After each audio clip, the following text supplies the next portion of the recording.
Welcome and thank you for joining me. I'm Gerry Oginski, a New York medical malpractice and personal injury trial lawyer practicing law here in the state of New York.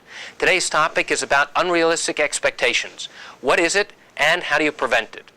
Unrealistic expectations are where the client comes into the office with an idea in their own mind as to the true value of their injuries.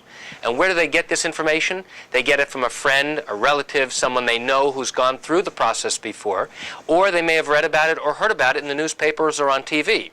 And they come in, whether it's with a fracture, whether they've had surgery, whether a doctor misdiagnosed something, and they feel they know exactly how much their injury is worth based upon what someone else went through and what they received as a result of their case.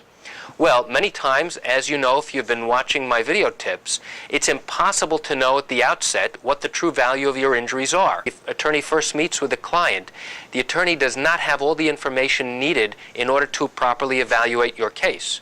The attorney will not have the medical records. They will not know the true extent of your disability.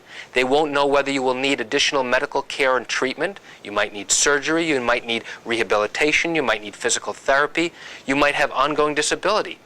At the beginning, when you first meet with your attorney, they are not going to know that information until you progress through the litigation stage. And even as you get close to trial, you may not know the full extent of your injuries because you may still be receiving medical care for your disability and your injury.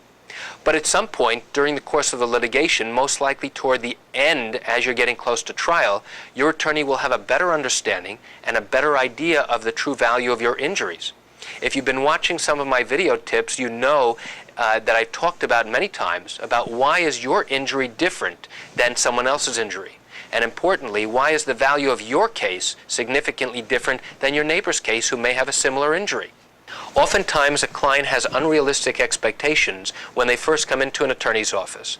And if the attorney has not spoken to the client throughout the course of the litigation and explained to them the step-by-step process of how they evaluate a particular case and what similar cases like theirs have settled for or resulted in verdicts for in their particular county, then the client does not have a true understanding of what the value of their case is. So now as their case comes closer to trial, they have unrealistic expectations and ideas of the value of their case.